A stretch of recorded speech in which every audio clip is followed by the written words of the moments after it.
Pada prinsipnya kalau kita pernah berbuat kesalahan kepada orang lain, satu tadi bertobat kepada Allah, betul. minta ampun. Dua, kita memperbaiki hubungan dengan orang yang pernah kita sakiti itu. Nah, jika kemudian orangnya telah wafat, dia kan masih punya ahli waris. Dia masih punya keluarga besar. Nah, para ulama menyebutkan salah satu kebaikan kita kepada ahli warisnya atau keluarga besarnya adalah cara kita memperbaiki hubungan dengan yang bersangkutan yang telah wafat tersebut gitu. Nah, nggak ketemu keluarganya, udah ngilang, udah saya cari di medsos sudah nggak ada. Gimana caranya? Maka salah satunya kita bisa bersedekah, niatkan untuk orang yang pernah kita sakiti itu gitu. Semoga sedekah itu yang kita niatkan buat dia jadi kebaikan buat dia yang kemudian kelak di akhirat kita bertemu ada pahala itu yang tercatat gitu. Bahwa si fulan memang pernah menyakitimu, tapi si fulan itu pernah berbuat baik untukmu, dia bersedekah atas nama dirimu. Nah, itu yang bisa menjadi sesuatu yang meringankan kita ketika nanti di akhirat.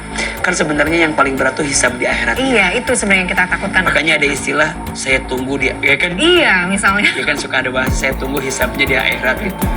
Ya, itu tidak serta-merta ditunggu begitu. Tapi artinya kalau si orang yang pernah berbuat salah itu memang sungguh-sungguh pengen minta maaf, tapi emang keadaannya susah, sulit, artinya kalau dipaksakan itu malah tidak mendatangkan maslahat dalam hidup gitu. Kan ada misalnya ini case-nya misalnya contoh gini ya, ada orang yang pernah dekat gitu, kemudian ya takdir mengatakan bahwa dia harus berpisah. Kan pasti sakit ya. Sakit. Nah, tapi orang ini ketika mau mendekati lagi, bukan nggak mau dekat, tapi udah beda gitu situasinya. Kita udah punya keluarga gitu ya. Situasinya juga udah. Jadi kalau membuka hati lagi untuk malah membawa kemadorotan, bukan membawa kemaslahatan. Maka menjaga jarak dengan dia itu adalah pilihan. Itu adalah pilihan untuk menghadirkan kebaikan. Nah, rasa kesalnya kan masih ada tuh. Kok dia tuh, aku tuh berharap banyak sama dia. Kok dia nggak minta maaf sama aku gitu. Mungkin satu sisi dia tuh pengen minta maaf, tapi emang nggak bisa gitu. Berpisah, menjaga jarak adalah pilihan terbaik selama kita di dunia gitu. Maka jangan pernah putus asa, ya niatin aja. Ya saya sedekahlah buat orang yang pernah saya sakiti gitu. Jadi selalu ada solusi kebaikan juga. Sisi kebaikan yang mungkin bisa semoga Allah bisa lembutkan hati dan memaafkan kesalahan gitu. Ini berkaitan sama misalnya mungkin tadi kan Ahilman sempat di awal menyebutkan zolim itu kan bentuknya macam-macam. Ada yang misalnya mungkin memimpin kepada rakyatnya gitu ya. Nah, misalnya nih mungkin kita ada ketidakpuasan karena mungkin kebijakan tertentu kepada pemimpin kita. Nah, kadang-kadang saking kita nggak bisa ngelakuin apa-apa gitu kan. Ya sudah, ini nih bener-bener deh. Saya tunggu deh pertanggungjawabannya nanti di akhirat itu. Misalnya pemimpin zolim, katakanlah begitu. Ungkapan-ungkapan seperti itu sebenarnya boleh nggak sih, kita sampaikan sebagai bentuk kenapa begini banget sih? Sebenarnya sebagai rakyat yang baik, daripada kita sibuk menghakimi pemimpin kita, lebih baik kita banyak mendoakan pemimpin kita. Nah ini sih, membiasakan mendoakan ini juga harus kan sebenarnya. Jadi kita harus belajar menjadi rakyat dan masyarakat yang rajin mendoakan pemimpin.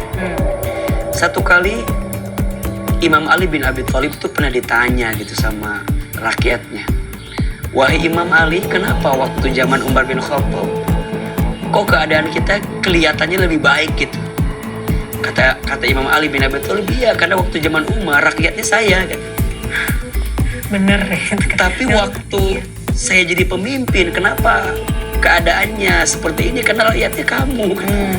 Seperti kamu gitu. Ini kan sebenarnya mengajarkan kita untuk introspeksi.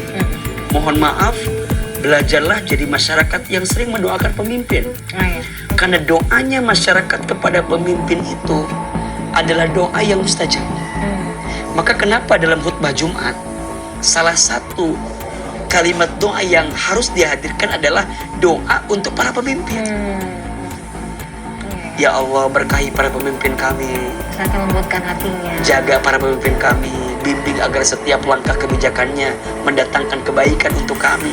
Harus mendoakan pemimpin.